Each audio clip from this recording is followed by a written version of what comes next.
Selamat datang Pak Gita Wirjawan, Bro Gita Wirjawan sudah ada di Kata Sandi.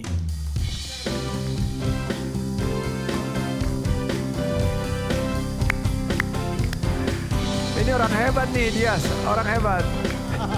Terus dia kalau gini-gini. Biasanya masuknya langsung ambil main dan kita juga bisa. Silakan duduk bro. Silakan duduk. Waduh ini kehormatan yang luar biasa nih. Thank you.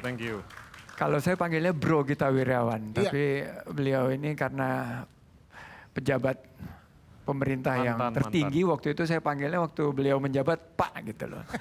Tapi Gita Wirjawan ini lahir di Jakarta 21 September 1965, sebuah prestasi yang luar biasa ya. Seorang produser label recording. Tompi dan Smash, boy band ini sudah berhasil diproduseri oleh seorang Gita Wirjawan. Seorang produser eksekutif film. Dia ini sebetulnya nih banker gitu, tapi kok ditulisnya di sini semua kreasi-kreasi ekonomi kreatifnya dia. Ada film Nanti Kita Cerita tentang hari ini yang luar biasa banget. Keluarga Cemara, Filosofi Kopi, Surat dari Praha, Cahaya dari Timur, Beta Maluku, Pegiat Sosial, musician juga, pemain musik, dan pernah menjabat sebagai Ketua Umum PBSI Badminton 2012-2016 dan medali emas juara dunia sudah banyak sekali dikoleksi oleh Bro Gita ini.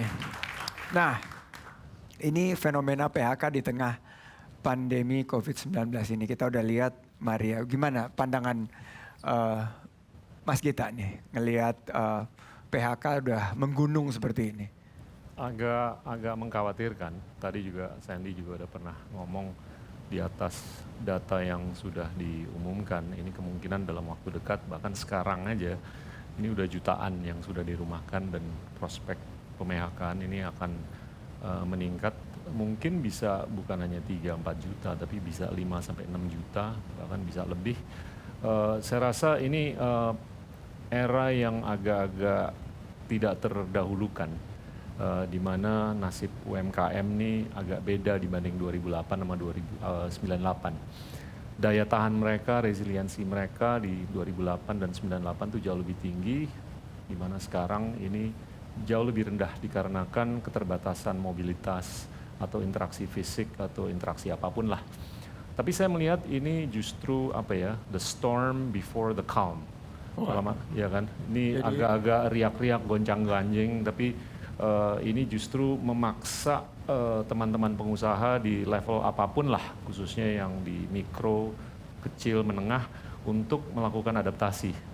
Dan tentunya kalau menurut saya ini adalah kesempatan untuk melakukan adaptasi, bukan hanya bisa survive di badai yang begitu besar, tapi juga bisa merangkul paradigma-paradigma baru, khususnya digitalisasi.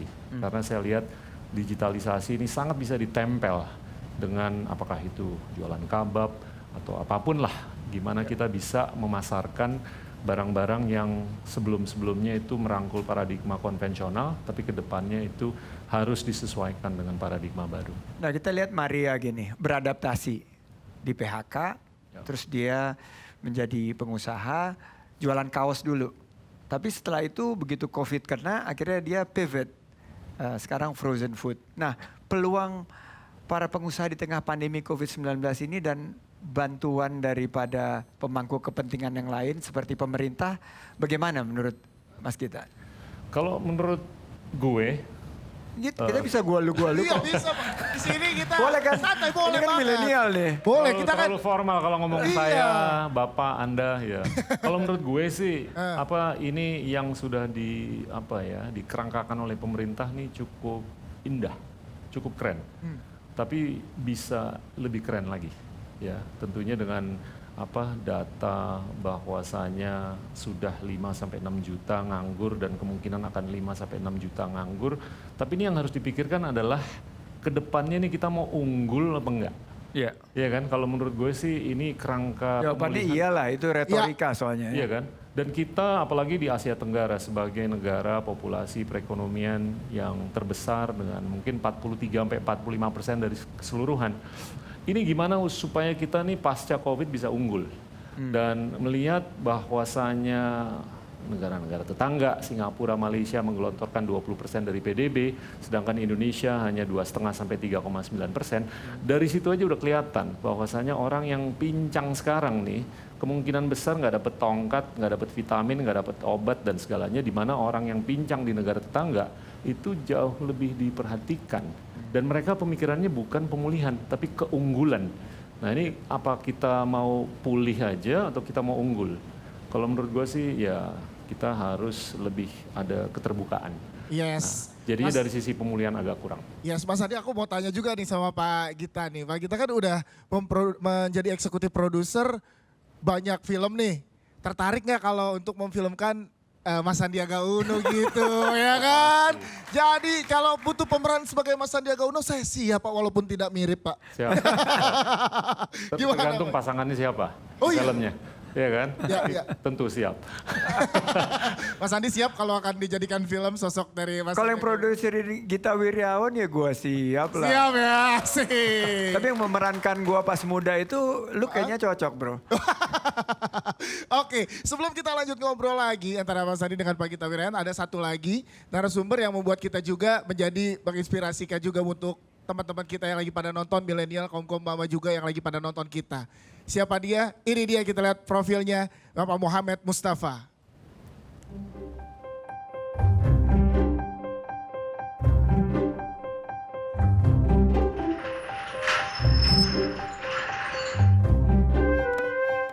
Pertama saya jualan kebab di Jakarta Pusat, Pasar Baru, Karangan ya.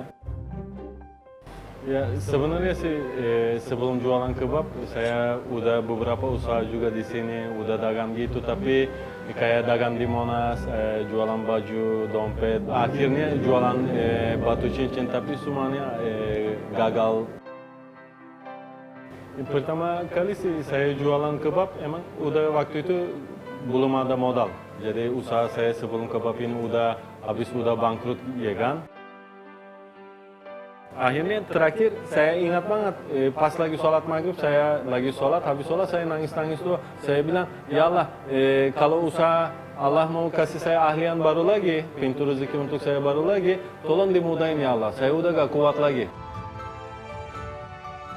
Saya mulai berjuang di situ dan 3 bulan pertama saya benar-benar rugi banget, sampai orang gak percaya.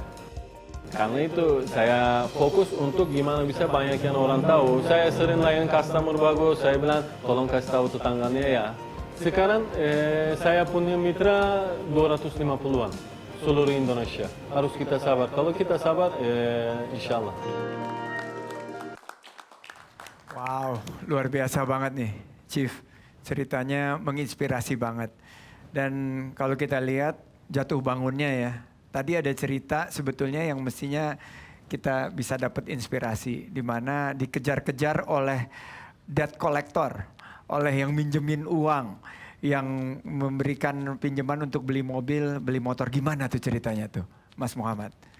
Assalamualaikum warahmatullahi wabarakatuh. Waalaikumsalam warahmatullahi wabarakatuh. Sebelumnya saya terima kasih banyak untuk malam ini acara ini undang saya. Mohon maaf sebelumnya kalau bahasa Indonesia saya kurang fasih. Oh bagus sekali sebetulnya. Ya Pak, pertama sih saya usaha dan saya keliru keadaan usaha saya. Saya mikir saat ini saya jualan lumayan ramai, masukkan uang lumayan dan ada orang nawarin beli cicilan motor aja atau mobil aja. Ya seperti ini saya beli mobil dan motor, keliru saya keadaan omset saya dan usaha saya. Saya masih gak mikir ke depannya, belum tentu usaha ini bisa seperti apa. Wow, luar biasa sekali ya. Dan ada cerita unik nih, katanya modal usaha ini, di usaha kebab ini 200.000 rupiah, betul ya? Betul Pak. Dan sekarang kalau boleh cerita kepada jutaan para pengusaha yang mungkin juga ingin mendapatkan inspirasi, berapa omset Saat dari ini usahanya Mas Muhammad?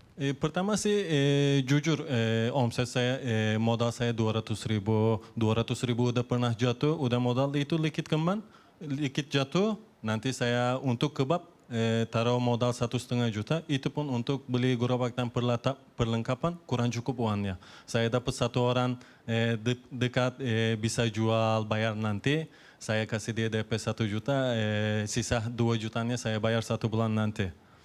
Dan saya waktu itu sih saya selalu mikir bukan masalah modal usaha saya. Bukan masalah modal. Kalau masalah modal, orang yang punya modal pasti gak bisa gagal. Tapi banyak yang ada contoh juga. Saya utamakan niat saya. Dan saya yakin gak? Kalau saya yakin sesuatu ini insya Allah ini jadi besar. Dan pertama saya keluarin modal 1 juta, mimpi saya gak kasih tahu siapa-siapa. Karena pasti orang ketawain. Saya mikir seluruh Indonesia saya kembangin outlet saya. Bukan hanya outlet saya aja jualan dan omset saya tinggi. Alhamdulillah sekarang di ruko saya bisa omset sehari 10 juta, 15 juta. Udah. Wow. Dan saat ini sudah 50 kota dan kabupaten sudah ada outlet saya. Total outletnya sudah 250 dan kalau dihitung itu per tahun kalau kita datengin Ya. 3/4 tahun itu baru datang cukup outletnya kalau datang tiap hari. Tapi bro kita gimana nih pandangannya untuk Mas Muhammad Mustafa ini dalam keadaan seperti sekarang pandemi ini kiat-kiat apa nih yang mestinya dia bisa gunakan juga untuk kembangkan lebih? Untuk dia, Iya. untuk Mustafa. Kayaknya nggak ada lagi. Udah oke banget. Udah bener ya, udah oke bisa ya. tumbuh jadi 250 dalam berapa lama? Dalam 4 bulan. 4 bulan. Wow.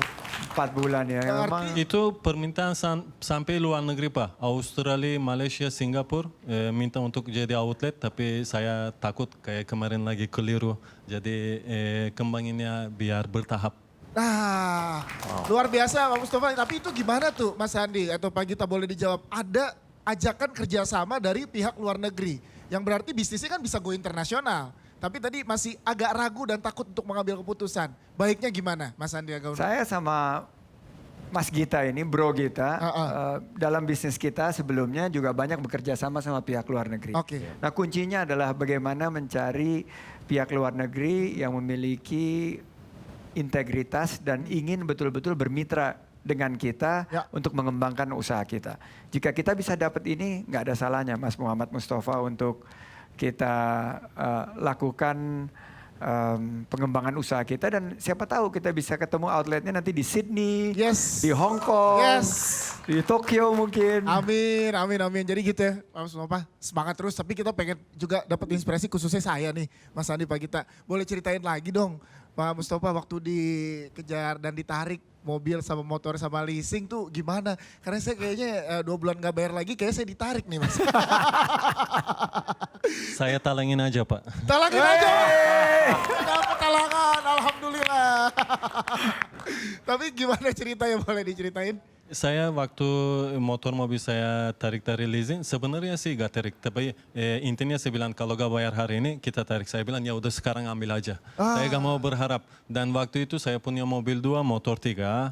Dan omset sehari bisa 2,5 sampai 3 juta. Tapi karena usaha saya musiman, jualan batu cincin waktu itu. Usaha saya musiman, batu cincin tiba-tiba sepi, dolar naik. Kita itu udah kena semuanya. Pas lebaran haji juga, ya omset dari 3 juta langsung turun sampai 100.000 pun nggak bisa.